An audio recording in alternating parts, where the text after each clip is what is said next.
Hello everyone and welcome back to my channel. On today's episode of me talking about 7 things, I'm going to be talking about the season finale of Apocalypse. So sad, but a good season overall. Before I continue, please check out the links in the description below. Now, the group has merged and they face their first night as a completed team. There are few outside the cage and some are inside the cage and they hear noises, but everything's fine. Everything's fine. Day 27, Alexa, Joe, Stephen, Kelly, Teal, and Wes go to explore the supply outpost Stephen and Wes passed on their way to the cage watering hole area, while Stephen Lee Hall Jr. goes hunting. And the supply outpost group gets some roofing material and they get some chicken wire slash mesh. Stephen Lee Hall Jr. returns to camp with some extra knowledge of the animals in the area, but unfortunately does not get any animals to eat, which is so sad because they're so hungry. It is getting hot during the day, and Teal is using the corrugated steel to cover the shelter from the sun, and everyone is staying in the shade, but Teal keeps on working, and she says she's not super sociable, and the last few days have been very exhausting. And the group decides to use the chicken wire as kind of a corralling agent to try and get the catfish in one area so they can get them onto the shore. And it's very chaotic, lots of yelling going on. And luckily, they're able to get 8 fish from the whole ordeal. And we hear Teal saying she's exhausted, and the group processes the fish. And Teal talks about the risk of spoilage when you're smoking a whole fish. And that night, the group feasts. Day 28 is officially Stephen Lee Hall Jr.'s 300th day, but we don't hear a single thing about it. I think this is one of the biggest feats of Naked and Afraid, but they just kind of gloss on over it, which is very interesting. And there's some cloud cover, and they think it's going to rain, so some of them go back to get some corrugated steel to use as a makeshift roof. And Teal and Alexa are back at camp, and Teal is digging a little bit of a trench around the cage to collect the water so it doesn't go inside the cage. And Alexa is like, hey, why don't you use this wedge? And Teal's like, well, if you want to get up and do something, that's great. And Alexa's like, oh, I'm just giving you a suggestion, because Alexa is tending to the fires and getting some drinking water ready. But Teal is at her wit's end and is like, well, maybe let's not talk for the next 2 hours. And Alexa's like, oh dear. And so the group begins assembling a roof, and Wes kind of takes charge because he's an engineer, and so they get that in order. And the winds pick up at night, and I believe Teal goes to kind of secure the steel onto the roof, and Joe tries to help her, but she's like, no. And then he tries to give her some line. She's like, no, and they argue, and it's interesting. And she was very upset at Joe and yelled at him a little bit. And day 29, Teal and Joe discuss their argument over the roofing panels the night before. Teal sees flies around the fish that are being smoked, and she says she has 4 days left in the challenge, even though this is supposedly day 29. And she says she doesn't want to be taken out by a stomach issue because of rotten fish. And then Frank checks on the fish and says they're spoiled. And Teal and Frank mention the fish should have been filleted and deboned. And it seems that it was Stephen Lee Hall Jr.'s idea the whole time. The group wants to do more fishing, but the chicken wire is ripping in some places, so they don't do the corral method, and Joe and Teal go hunting for some protein. Waz talks about how Teal wants to be away from everyone and probably doesn't want to hunt, but Teal is a great partner. And he mentions how she got some anger out last night when yelling at Joe. And Teal talks about how rough it is and how she has no personal space in the cage. And she hears some geese, but they fly away. And then she heads back to camp. And Joe talks about his journey so far in the challenge and how happy he is to be in a group. And it's fun to see him going from being by himself to being in a group and the camaraderie of it all, and seeing how much happier he is when being part of a group after being alone for so long on both of his challenges. And he's also working really well with a group, which is great.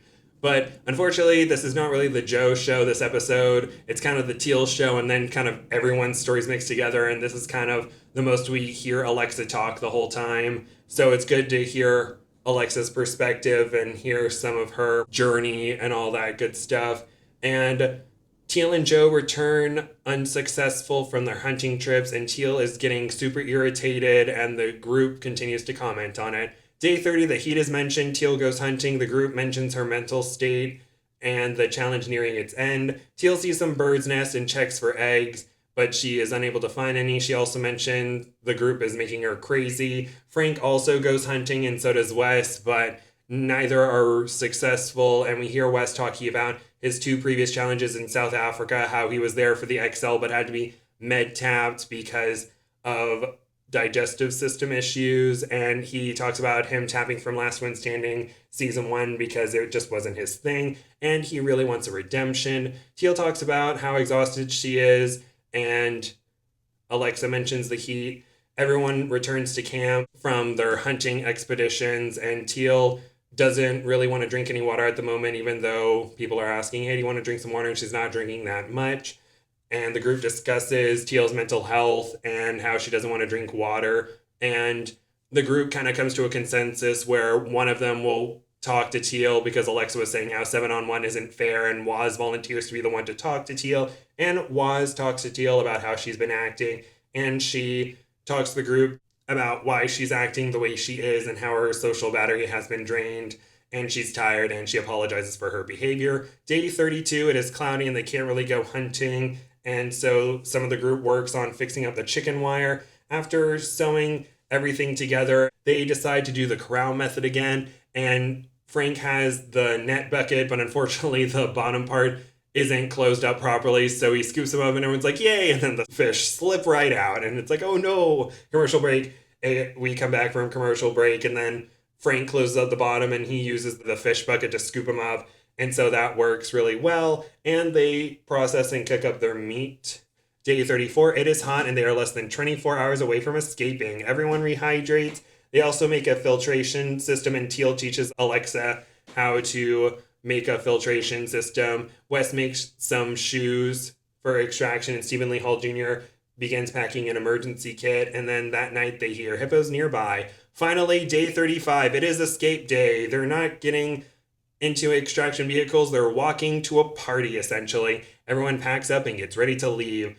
Joe has to leave his wheeled beast wheelchair behind, which is so sad, but it was kind of funny that moment. The group must walk to a game ranch around 8 miles away, including having to hike over a ridgeline, and they set out.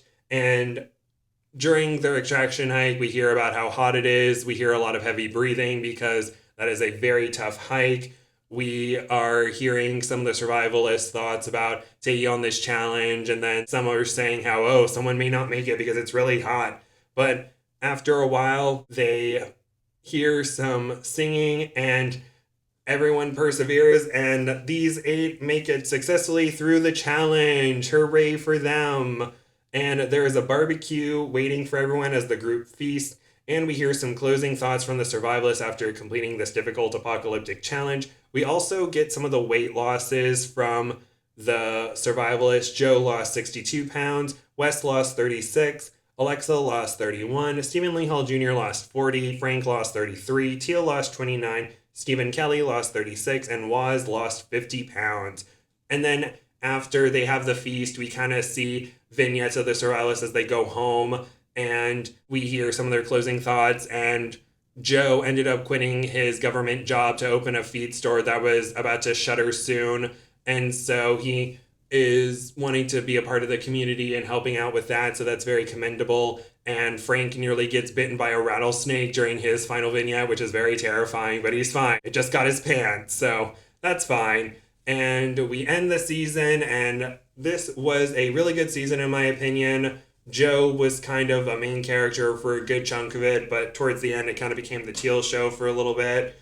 We got some redemption with the fans with Waz, because people were unfairly critical in my opinion towards him, saying he was lazy and whatnot, but this season people have kind of been on Waz's side and are fans now, and hopefully we can see these 8 come back at some point. And as of day 35, Stephen Lee Hall Jr. has 307 days, Waz has 175, Wes has 131, Frank has 70, and Alexa, Joe, Stephen Kelly, and Teal have 56. So we shall see who returns. I hope some can return as soon as possible.